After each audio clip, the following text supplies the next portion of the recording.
Do you struggle with connecting to and dealing with people? Are you having social anxieties when it comes to talking to people you don't truly know on a personal level?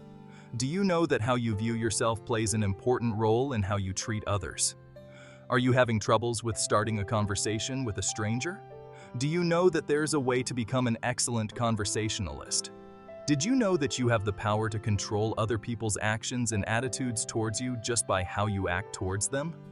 There's a fix to these problems, and the answers lie inside this book. In our world, there are only two things that people truly want: success and happiness. In this book, you will find out how to get exactly those two things by applying the tips given in this book into your life. You will learn how to create a good impression on other people. You will learn how to use the power of your words to work for you. You will learn more about human relations and how it is vital in our daily lives. In this journey, you will learn how to change the way you act around other people to get what you want. You will learn how to recognize the wrong things you've been doing and start doing things that will make a difference not just in your life, but also to the other person's life. You will also learn how to win arguments and turn things around into your favor. This book will be an eye-opener for those who did not know that the act of being shy, being timid, and being self-conscious stems from having problems in dealing with people. Are you ready to improve yourself? Are you ready to become someone you never thought you would be? This book will help you deal with people better and will be a stepping stone toward your success and happiness.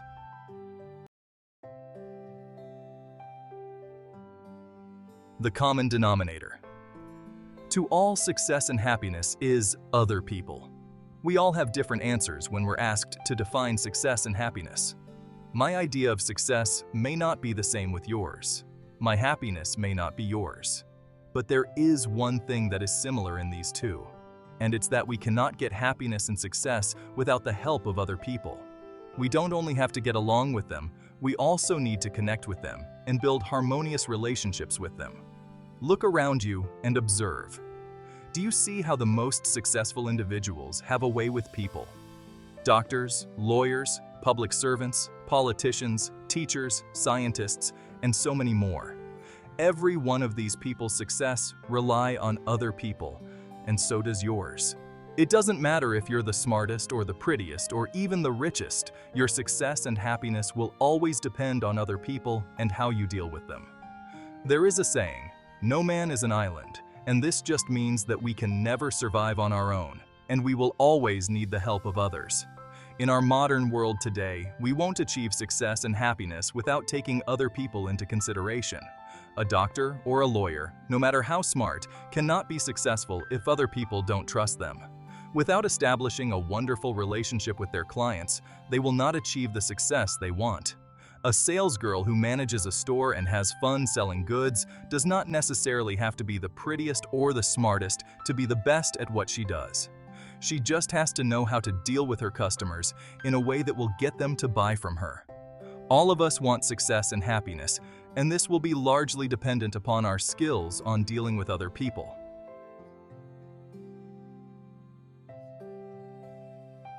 Being in good terms with yourself means being in good terms with others. Have you ever noticed that if you are unhappy with yourself, you don't have the will or the energy to be good to other people? Notice when you are quite satisfied with yourself, then you are kinder, more generous, and more compassionate with others. This is basic human instinct. We have always looked out for ourselves first before we consider others. It's in our nature as human beings to think first of our needs, and this is where our ego comes in. A man's ego is what drives him, and the ego drives how we act towards other people. We are all egotists. We crave for attention as much as the other person. We all crave for approval and respect from others. When we have satisfied this hunger, this is when we can partially forget ourselves and be more mindful of others. When we have learned to like ourselves better, this is when we can be friendly and generous to others. When you know how to act towards other people, when you know how to take care of other people's ego, you will have a significant advantage with them being good towards you and with them willing to help you. There was one man who made it to the newspaper because one night he strangled his wife because she fell asleep while he was talking to her. Now, this might sound a little out of topic, but if you think again, the man's ego might have been bruised and damaged because he felt that his wife didn't give him the attention and importance he wanted. He might have felt neglected because his wife was more interested in sleeping than listening to him talk. He might be also suffering from having low self-esteem. That's why he became angry that he acted harshly when he found his wife was sleeping while he was saying something. If there's one fact that we all need to know, it's that people will go to the extremes when it comes to defending their ego. Every human being demands importance and respect. If these are challenged, a person's first instinct is to defend his self-worth from his enemies.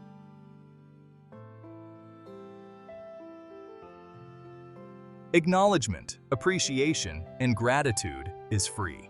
The quickest way to mastering human relations is to give thanks and appreciation to other people who have been of help to you. Everyone is hungry for acknowledgement and having a sense of worth, so giving people these free things are not only helpful to them, but for you as well. You must learn to recognize other people by giving them the time and attention, because these things equate to giving them the feeling of importance and enhances their personal worth. There are 3 ways to make people feel important, and these are to think other people are important, to notice other people, and by not impressing our own importance to them.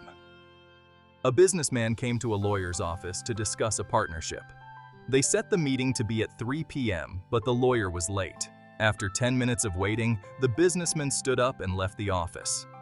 The businessman didn't have anything to do after the meeting, but he was insulted to be kept waiting because he felt that he wasn't an important person to meet with. Regardless of the lawyer's reason, the fact that he did not acknowledge to be at the meeting on time was a huge red flag that will become a reason for their partnership to be in danger.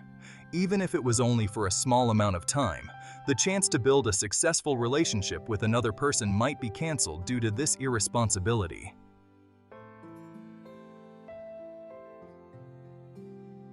You can control the actions and attitudes of other people by how you act. People may have issues and objections when we talk about the topic of controlling other people. But if you really think about it and understand the law of psychology, it will make sense that we really don't have a choice in the matter. We are constantly influencing and controlling the actions of those we interact with. The only choice we have is to use it for good or bad, and for our advantage or disadvantage. How we treat others has a lot to do with how they respond to us. When we treat them well, they are going to treat us well too. When we shout at them, they most probably are going to shout back at us. When we give them a smile, they will almost instantly smile back. This is how you control others. You can control other people's reactions by how you relay the message to them. You can control other people's emotions by how you display your own emotions. Enthusiasm is catching. If you want other people to be excited about your ideas, then you should speak about those ideas excitedly to them. Confidence breeds confidence. If you want other people to have confidence in what you are saying, then you should act confidently too. When you believe in yourself and in what you do, others will also believe in you. The Speech Research Unit of Kenyon College did research on the behavior of the U.S. Navy. They conducted several tests over telephones to determine the best volume of giving out instructions. They made the speaker give out commands in varying degrees of loudness. When the speaker spoke out loud, the answer came back loudly.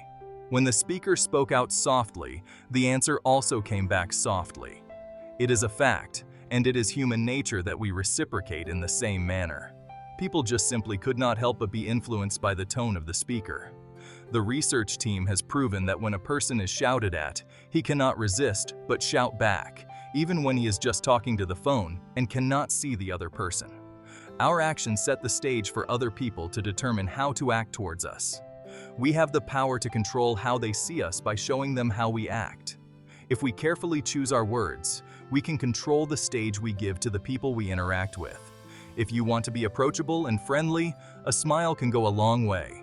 If you want to be treated seriously, start your conversation in a business-like tone.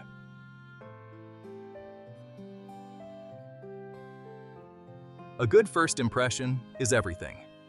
The world sees you the way you see yourself. What you put out for the world to see is the basis of what people will judge you about. And people won't just judge you by the worth you put on yourself, but also on the worth that you put on your job, on your friends, on your relationships, and more. By setting the proper keynote, you will set a good first impression of yourself for them. And remember, First impressions are important because this impression will last, especially for those people who won't get to know you on a personal level. The world is just waiting for you to bare yourself, so they will know how to act around you.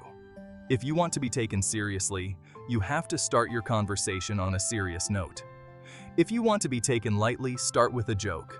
If you want to be informal, start off with an informal tone. The result you want can be achieved by how you start off. There was one time when I was talking to a friend who just got to know my dentist.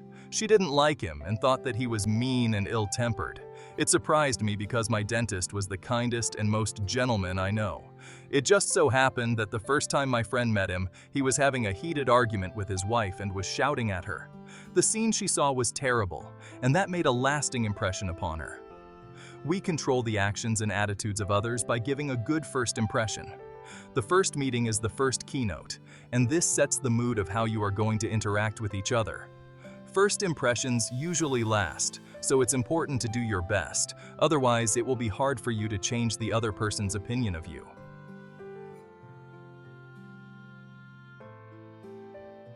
Acceptance, approval, and appreciation. There are really people who seem to draw other people towards them, and if you'll ask what their secret is, it's only 3 things: acceptance, approval, and appreciation. These 3 A's are the basic hungers that all of us have. Acceptance is accepting the other person despite his faults and shortcomings. Approval is finding something we like from the other person and bringing it to light. And appreciation is acknowledging the other person's worth and deeds. These 3 things are important to embody to have an attractive personality. Learning how to accept, approve, and appreciate the other person is the secret to attracting people. There was a boy who was brought by his father into a psychologist's office, claiming that his son was uncontrollable and impossible. He said that there wasn't a single likable trait that his son has. At first, the child refused to talk to the doctor. The psychologist looked at the boy and started to look at something that he could approve of. He discovered that the boy liked wood carving and was good at it. The boy used to carve the furniture in his house, and his parents disapproved it and punished him for it. The psychologist later on bought him pieces of wood and other carving materials. He gave him tips and suggestions about how to use them, and he didn't hold back his approval at what the boy was doing. Later on, the boy began changing his actions and even cleaned up his room. Everyone was surprised, and when the psychologist asked him why he did it, the boy said, "I thought you would like that." We all crave for a sense of approval from other people, and when we do have that approval, we feel joyful and validated. The same thing is true with acceptance and appreciation. When we are accepted and appreciated by other people, we feel exalted, and it gives us a sense of worth.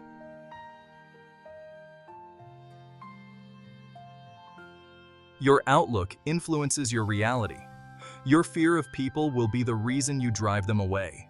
By thinking and assuming that the other person won't like you, you retreat back into your shell, and with this attitude, the other person will also withdraw from you. If your way of thinking begins with, "He doesn't like me," it will manifest in reality. But if you have the attitude to think positively, you'll find that your experience will be pleasant. Be positive and always give a smile to other people. A smile works miracles, as they say. Brian is a shy introvert who prefers his own company, but when he went to college, he decided he'd like to make new friends. The challenge came at his freshman acquaintance party.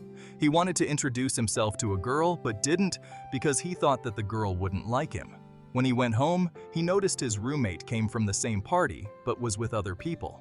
Sometime later, he asked his roommate about his secret to being able to approach other people easily. His roommate said, "You just have to believe that they are going to like you." A positive outlook is key to having a better reality. Take a chance that the other fellow is friendly because the odds will always be greatly in favor for you.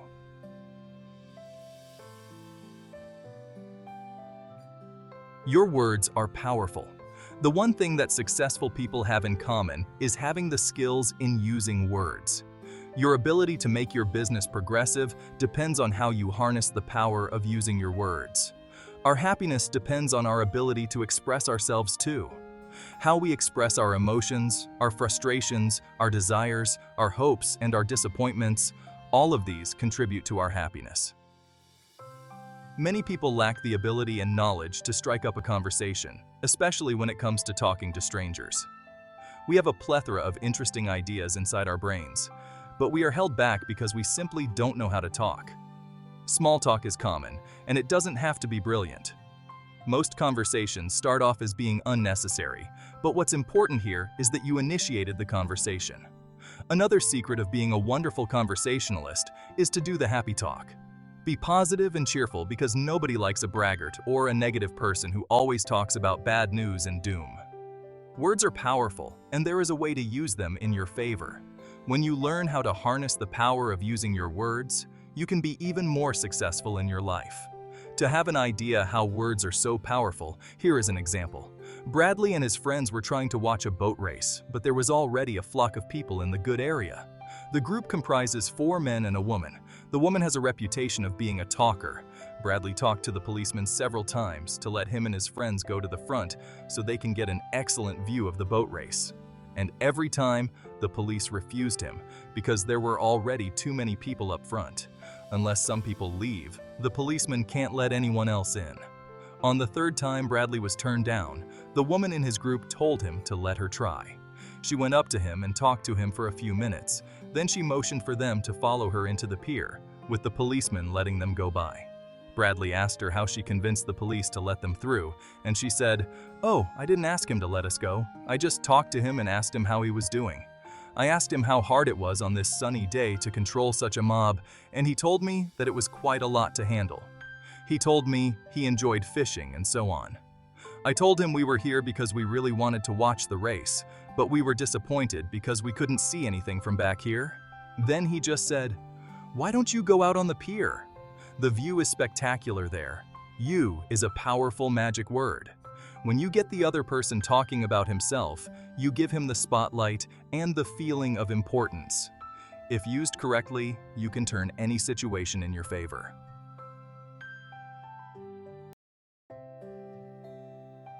Knowing how to listen is important to get what you want from other people.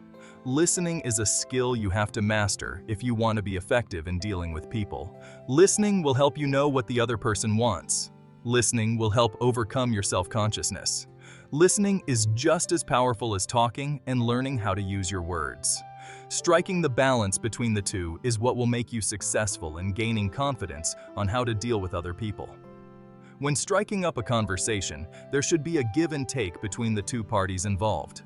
The conversation will turn dull if each party tries too hard to outtalk the other one. Listening when the other one speaks will prove you more intelligent than just going on speaking your mind out without hearing what the other one has to say.